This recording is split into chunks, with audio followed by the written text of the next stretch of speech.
नमस्कार, 20 मिनट में 20 खबर में आपका स्वागत है और मैं हूं आपके साथ शिप्रा झा। हम अगले 20 मिनट में आपको देश और दुनिया की 20 ऐसी खबरें बताने वाले हैं जो इस वक्त न केवल सुर्खियों में है बल्कि दिलचस्प और अहम भी है। तो शुरू करते हैं 20 मिनट में 20 खबरों का सिलसिला। तस्वीरें दिल दहला देने वाली हैं। जोरदार टक्कर की वजह से हाईवा के केबिन के पर खच्चे उड़ गए हैं और तो और हाईवा चला रहा ड्राइवर अंदर ही फंसा रह गया। वो ना तो बाहर निकल पा रहा है और ना कोई उसकी मदद कर पा रहा है। दिल दहला देने वाली ये तस्वीर दौसा से सामने आई, जहां नेशनल हाईवे नंबर 21 पर हाईवा ट्रक ने आगे जा रहे ट्रक को टक्कर मार दी। इस टक्कर में पिछले वाले हाईवा ट्रक का केबिन बुरी तरह से क्षतिग्रस्त हो गया और उसका ड्राइवर अंदर ही फंसा रह गया। बाद में मौके पर पहुंचे पुलिस वालों ने पहले तो इस ड्राइवर को खुद ही बाहर निकालने की कोशिश की, लेकिन वो इस ड्राइवर को बाहर नहीं निकाल पाए। फिर मौके पर एक क्रेन को बुलाया गया और क्रेन ने ही क्षतिग्रस्त हाईवा के केबिन के दबे हुए हिस्से को खींचकर उसे बाहर निकाला, जिसके बाद इस ड्राइवर को बाहर निकाला गया और पुलिस ने उसे अपनी जीप में बिठाकर अस्पताल भिजवाया। सीकर जिले के नीम का थाना इलाके में पानी का संकट गहराता जा रहा है। पिछले 1 महीने से नीम का थाना के कई मोहल्ले में पानी की समस्या विकराल रूप अख्तियार किए हुए है। यहाँ के वार्ड नंबर 13 में 1 महीने से हालत खराब है और लोगों को पानी के लिए जूझना पड़ रहा है। पानी की इस समस्या को लेकर स्थानीय लोगों में काफी गुस्सा है। उनका कहना है कि उन्होंने पीने का पानी के लिए हर जगह अर्जी लगाकर देख ली, लेकिन कहीं भी सुनवाई नहीं हुई। इन लोगों का ये भी कहना है कि अगर उन्हें जल्द से जल्द पीने का पानी नहीं मिला तो वो अनिश्चितकालीन धरना पर मजबूर हो जाएंगे।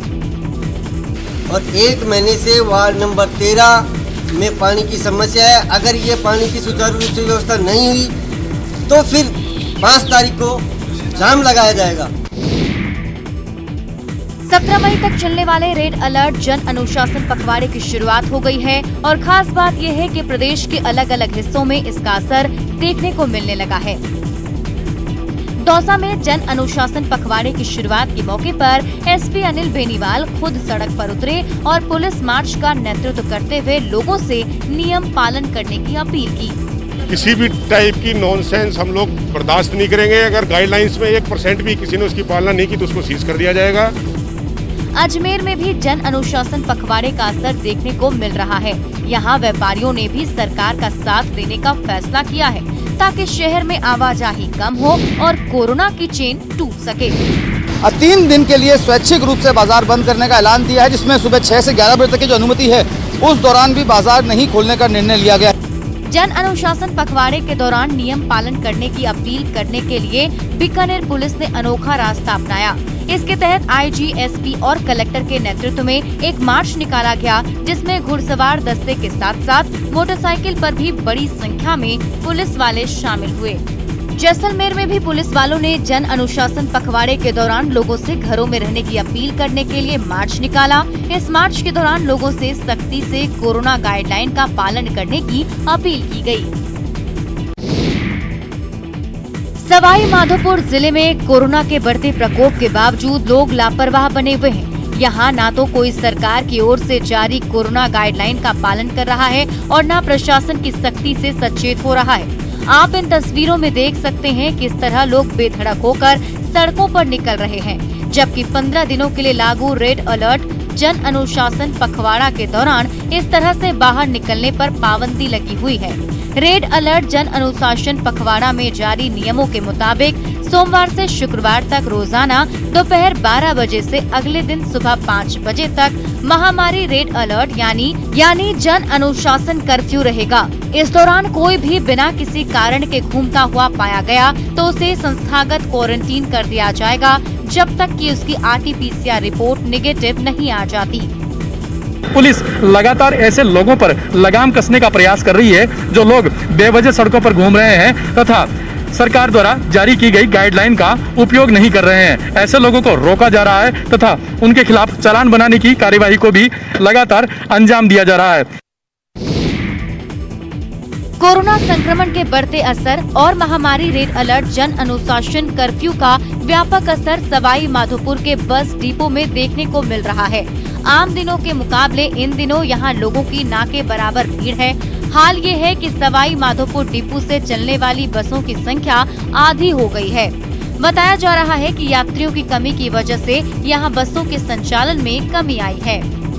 सवाई माधोपुर जिले से पहले 35 बसें विभिन्न मार्गों पर संचालित हुआ करती थी, जिसके चलते जयपुर, जोधपुर, जैसलमेर, भीलवाड़ा, उदयपुर आदि कई मार्गों पर यह रोडवेज बसों का संचालन हुआ करता था। लेकिन अब इन मार्गों पर रोडवेज की संख्या बेहद सीमित कर दी गई है। पाली के बाली उपखंड के कोयलाव गांव में जमा हुए इन लोगों ने कोरोना गाइडलाइन की धज्जियां उड़ाकर रख दी है। आप इन तस्वीरों में देख सकते हैं कि ना तो इनके चेहरे पर मास्क है और ना ही सोशल डिस्टेंसिंग का नियम फॉलो कर रहे हैं। बात यह है कि पाली और सिरोही जिले में चल रहे अनोप मंडल के लोगों ने कोयलाव गांव में आदिवासी लोगों का एक सम्मेलन बुलाया था। इस सम्मेलन के दौरान अनोप दास जी महाराज की लिखित पुस्तक के बारे में जानकारी दी जानी थी। इसी सम्मेलन के दौरान कोरोना गाइडलाइंस की अवहेलना की गई। हालांकि पाली की पुलिस सम्मेलन की सूचना मिलते ही मौके पर पहुंच गई थी और महामारी एक्ट के तहत सम्मेलन के आयोजकों के खिलाफ केस दर्ज कर लिया गया है। इस सम्मेलन को लेकर एक और खास बात सामने आ रही है। इस मंडल के लोग कोरोना महामारी जैसी बीमारी को भगवान का प्रकोप मान रहे हैं और लोगों से इंजेक्शन के साथ साथ मास्क न लगाने की भी अपील की जा रही है। कोरोना की वजह से पूरा देश मुश्किल में है। एक तरफ जहां इस वायरस से जंग में हजारों लाखों लोग मिलकर साथ लड़ रहे हैं, वहीं कुछ लोगों ने इसे कमाई और लूट का जरिया बना लिया है।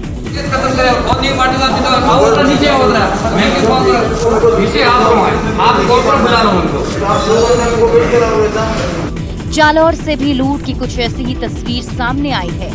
बताया जा रहा है कि यहाँ के सांचौर का एक निजी अस्पताल कोरोना मरीजों और उनके परिजनों को खुलेआम लूट रहा है।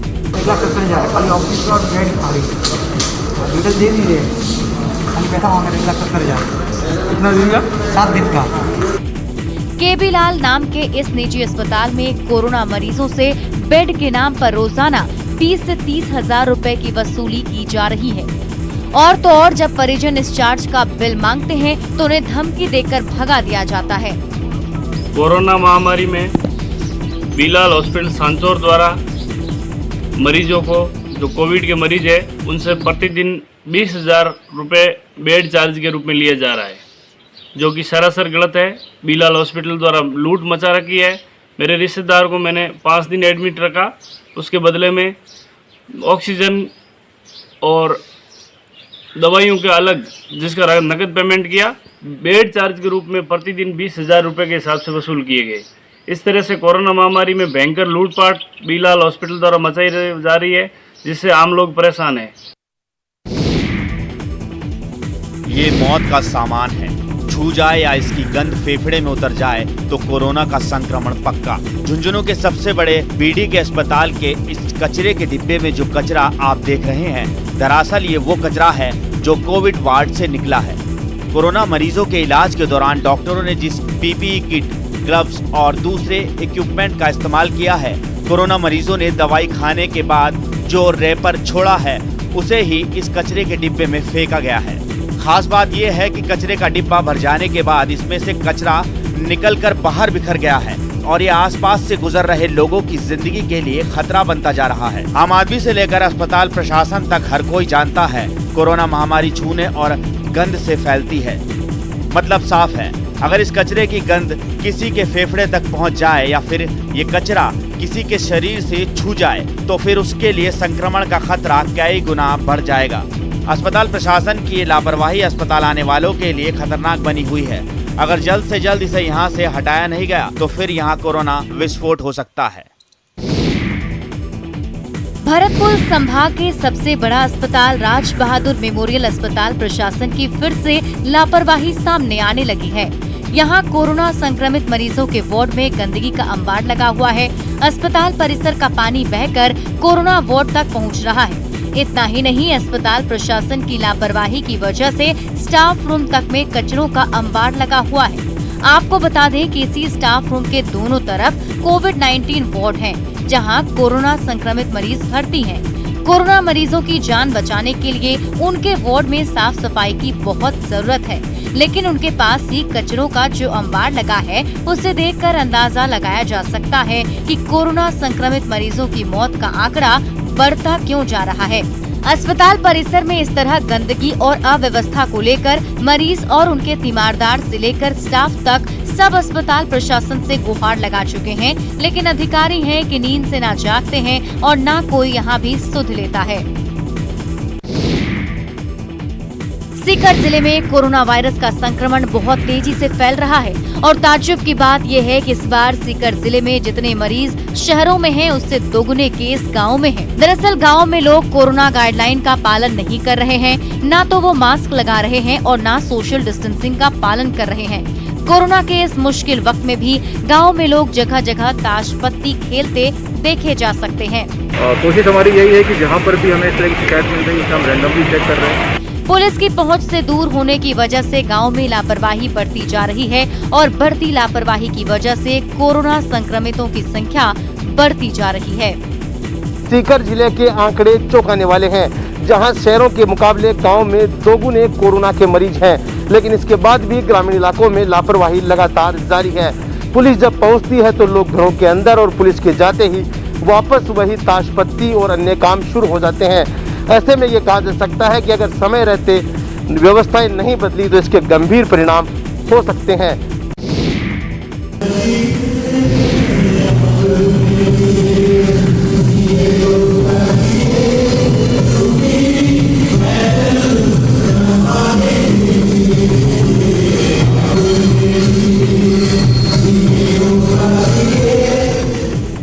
ये कोटा विश्वविद्यालय का कोविड-19 सेंटर है, जहां संकट की इस घड़ी में कोरोना मरीजों के उपचार के लिए नवाचार का सहारा लिया जा रहा है।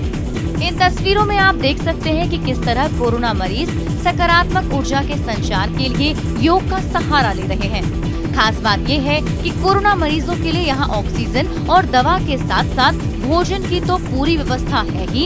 इसके अलावा इन मरीजों को टीवी देखने, इंडोर गेम्स खेलने, धार्मिक मोटिवेशन की ऑडियो सुनने के साथ साथ पढ़ने की किताबें भी मिल जाती है। यहाँ पे बहुत अच्छा लग रहा है, अच्छा सबकी व्यवस्था अच्छी है और यहाँ का अच्छे व्यवहार भी यहाँ के लोगों का अच्छा है। आपको अच्छा लगा है? बहुत अच्छा लगा है, बहुत अच्छे से सब लोगों ने।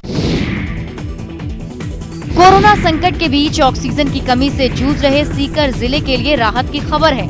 ऑक्सीजन का संकट दूर करने के लिए यहाँ के भामाशाह व्यापारी और आमजन आगे आए हैं और ये साथ बरकरार रहा तो अगले 1 महीने में यहाँ ऑक्सीजन का संकट दूर हो सकता है। दरअसल सीकर में एक भी ऑक्सीजन प्लांट नहीं है, जिसकी वजह से सीकर को ऑक्सीजन के लिए दूसरे जिलों पर निर्भर रहना पड़ता है और जब उन जिलों में ऑक्सीजन की कमी होती है तो फिर सीकर के लिए आवंटित ऑक्सीजन में कटौती हो जाती है। लेकिन अब ऐसा नहीं होगा, क्योंकि सीकर में ही 3 अलग अलग जगहों पर ऑक्सीजन प्लांट लगाने के लिए सर्वे का काम पूरा हो चुका है और अब यहाँ प्लांट लगाने का काम शुरू कर दिया गया है। सीकर में 3 प्लांट बनने से जिले में ऑक्सीजन की कमी नहीं रहेगी। जिला कलेक्टर का कहना है कि जानकी देवी बजाज ट्रस्ट की ओर से 1 करोड़ रुपए की लागत से एक ऑक्सीजन प्लांट दान करने की घोषणा की गई है। ये प्लांट सावली में लगेगा। इसके साथ साथ मेडिकल कॉलेज में 98 लाख रुपए की लागत से सरकार ने भी एक ऑक्सीजन प्लांट शुरू कर दिया है। यहाँ सिलेंडर भरने के लिए भी एक ऑक्सीजन लगेगा, जिसके लिए भामाशाह व्यापारियों ने 2.5 करोड़ रुपए का प्लान बनाया है। तो शिक्षा संस्थान जो हैं, जिन निजी शिक्षा संस्थान हैं, व्यापारीगण हैं, उद्योगपति हैं, सभी से हमें बहुत अच्छा सपोर्ट प्राप्त हुआ है।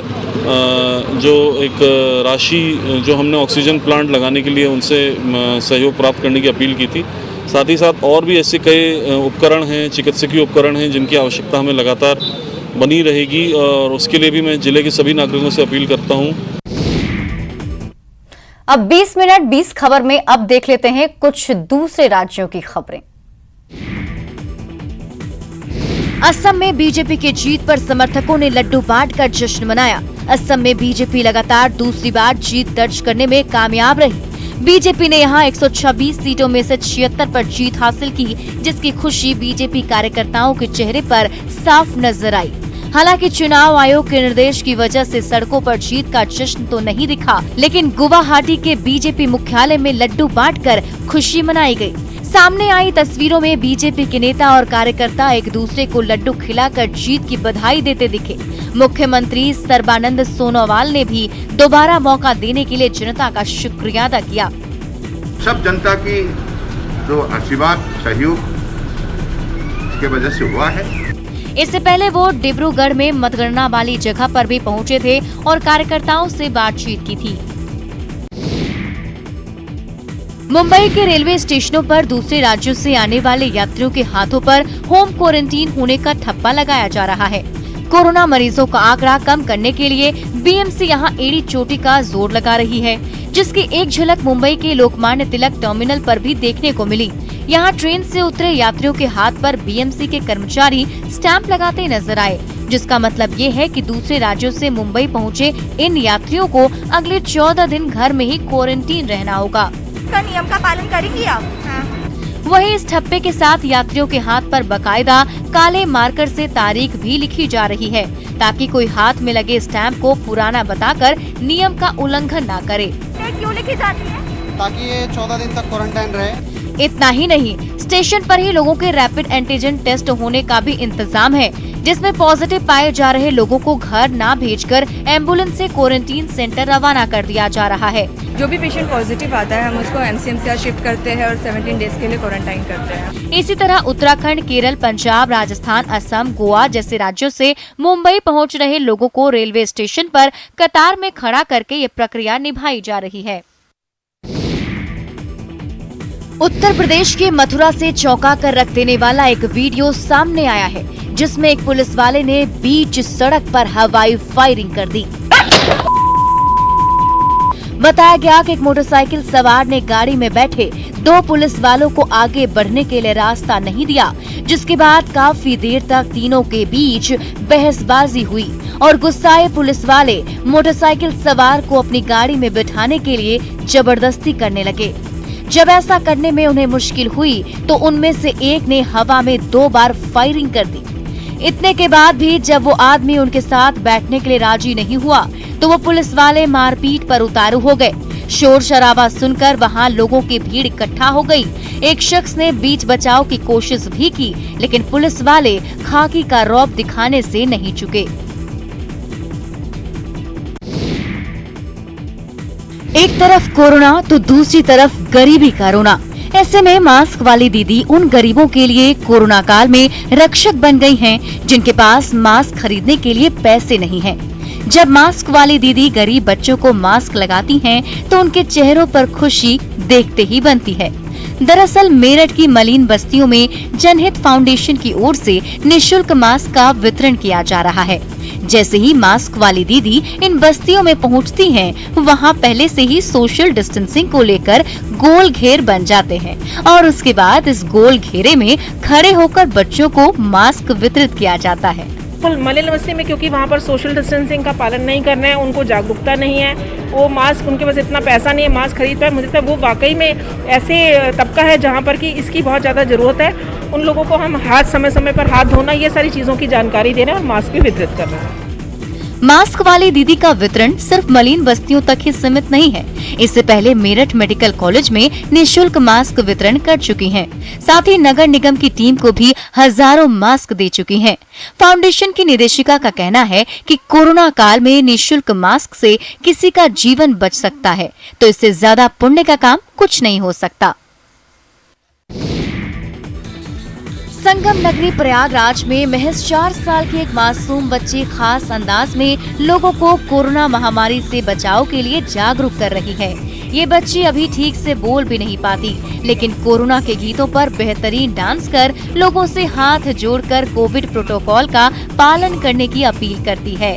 डांस के दौरान कई बार वो सैनिटाइजर और मास्क दिखाकर लोगों से इनका इस्तेमाल कर महामारी से बचने की नसीहत देती है। मासूम परिधि ने अब तक कोरोना पर आधारित करीब दर्जन भर गानों पर डांस आइटम्स तैयार किए हैं। बच्ची के पिता भी लोगों को कोरोना से जागरूकता का संदेश दे रहे हैं। देना चाहते हो कि सैनिटाइजर करें, मास्क पहने, चीजें दूर रखें और ख्याल रखें। योगा करें और सबसे दूर रहें और हाथ मिलाना, गले लगाना थोड़ा कम करें। मासूम परिधि के वीडियो सोशल मीडिया पर न सिर्फ खूब पसंद किए जा रहे हैं, लोग भी इस बच्ची की अपील पर अमल करने का संकल्प ले रहे हैं।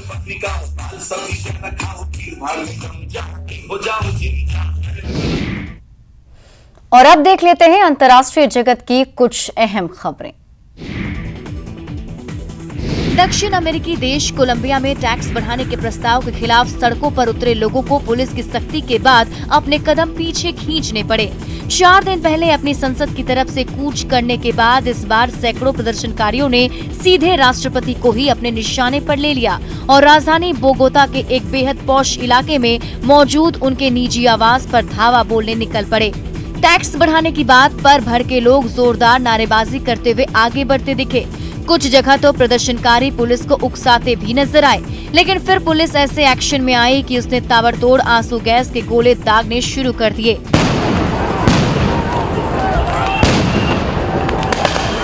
मौके पर इतनी आंसू गैस छोड़ी गई कि हर तरफ धुआं ही धुआं छा गया, सामने नजर आना ही बंद हो गया। दम घुटने लगा तो प्रदर्शनकारी भी अपनी मांग को भूल गए और भाग खड़े हुए।